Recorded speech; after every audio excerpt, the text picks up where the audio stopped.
Alhamdulillah, wassalatu wassalamu ala rasulillah, la hawla wa la quwwata illa billah. Ashhadu an la ilaha illallah wahdahu la syarikalah, wa ashhadu anna muhammadan abduhu wa rasuluh, amma ba'du.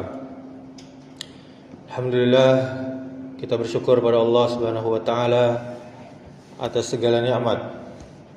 Kemudian salawat beserta salam semoga selalu tercurahkan untuk junjungan kita, suri tauladan kita sampai hari kiamat, yakni Nabi Muhammad sallallahu alaihi wasallam. Allahumma salli ala Muhammad wa ala ali Muhammad. Bapak Ibu kaum muslimin, kaum muslimat, jamaah salat zuhur yang dimuliakan Allah Subhanahu wa taala. Salah satu hal yang apabila telah dilontarkan, dia tidak akan pernah bisa ditarik kembali. Dia adalah suara dari lisan. Hati ibarat gudang tempat apa-apa yang akan dikeluarkan dari lisan. Terdapat dalam sebuah hadis, Nabi sallallahu alaihi wasallam bersabda, "Innar rajula la yatakallamu bil kalimati la yara biha ba'san yahwi biha sab'ina kharifan finnar." Sesungguhnya ada seseorang yang berbicara dengan satu kalimat, dia tidak menganggapnya berbahaya. Dengan sebab satu kalimat itu, dia terjungkal selama 70 tahun di dalam neraka. Hadis riwayat Tirmizi. Betapa mengerikan dosa yang disebabkan oleh sebuah lisan. Kaum muslimin, kaum muslimat, jamaah salat zuhur yang dimuliakan Allah Subhanahu wa taala.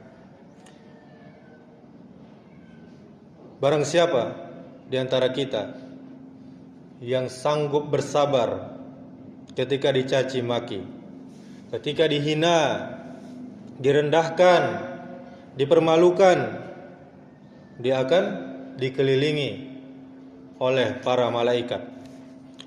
Pahala sabar di depan mata. Akan tetapi barang siapa yang membalas cacian dan hinaan tersebut, maka iblis yang akan mengelilinginya. Suatu ketika Nabi sallallahu alaihi wasallam sedang berkunjung ke rumah Abu Bakar As-Siddiq radhiyallahu anhu. Dalam riwayat lain hanya disebut Nabi sallallahu alaihi wasallam sedang dalam satu majelis bersama dengan Abu Bakar radhiyallahu anhu. Saat itu tanpa disangka datang seorang Arab Badui lalu memaki Abu Bakar radhiyallahu anhu. Orang Arab Badui tersebut untuk pertama kalinya mencaci, mengolok-olok Abu Bakar dengan kasar tentunya. Namun Abu Bakar tak menggubrisnya. Abu Bakar hanya diam dan tersenyum. Melihat sahabatnya dicaci maki, namun tetap sabar dan tersenyum, Nabi sallallahu alaihi wasallam pun ikut tersenyum. Menyaksikan sasarannya hanya menanggapi dengan senyuman. Orang Arab Badui tersebut untuk kedua kalinya kembali mencaci maki Abu Bakar dengan kata-kata yang lebih kotor dari sebelumnya. Menanggapi hal tersebut, Abu Bakar pun kembali bersabar dan diam. Nabi sallallahu alaihi wasallam yang melihat perilaku Abu Bakar tersebut yang masih sabar pun ikut senang. Kemudian untuk yang ketiga kalinya, orang Arab Badui tersebut kembali mencaci Abu Bakar dengan cacian dan makian yang tentunya lebih kasar, lebih kotor dari sebelumnya. Menanggapi cacian untuk yang ketiga kalinya, Abu Bakar As-Siddiq radhiyallahu anhu tidak sabar lagi. Kemudian membalas cacian orang Arab Badui tersebut. Menyaksikan sahabatnya yang turut terpancing emosi dan membalas kembali cacian orang Arab Badui tersebut, Nabi sallallahu alaihi wasallam pergi meninggalkan Abu Bakar tanpa salam dan tanpa pamitan. Lantas Abu Bakar mengejar Nabi sallallahu alaihi wasallam, kemudian bertanya, "Wahai Rasul, wahai baginda, kenapa engkau tiba-tiba pergi?" Nabi sallallahu alaihi wasallam menjawab, "Ketika kamu dicaci maki orang Arab Badui tadi dan kamu tetap diam, kamu tetap sabar, aku melihat malaikat sedang mengelilingimu.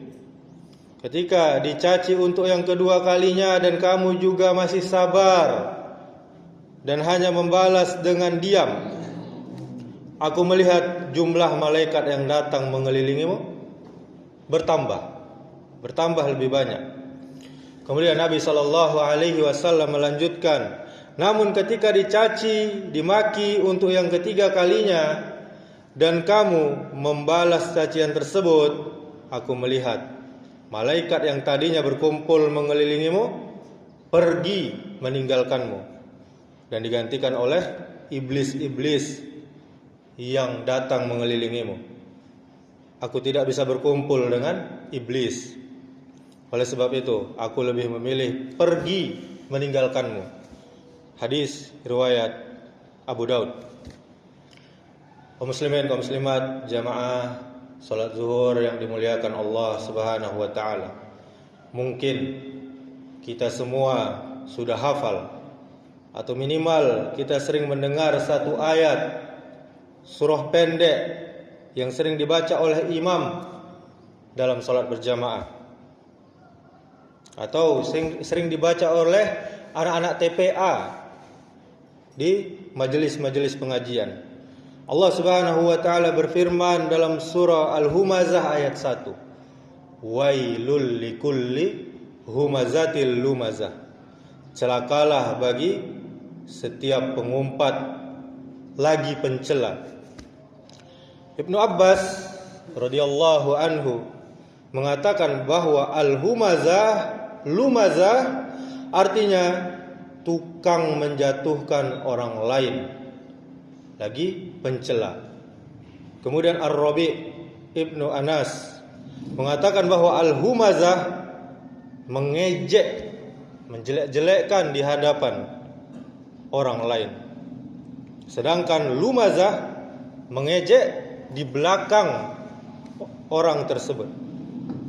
Sebuah hadis mengatakan, barang siapa yang menahan kemarahannya padahal dia mampu untuk melampiaskannya, membalasnya, maka Allah Subhanahu wa taala akan memanggilnya, akan membanggakannya pada hari kiamat di hadapan seluruh manusia, sampai Allah membiarkannya memilih bidadari mana saja yang dia suka.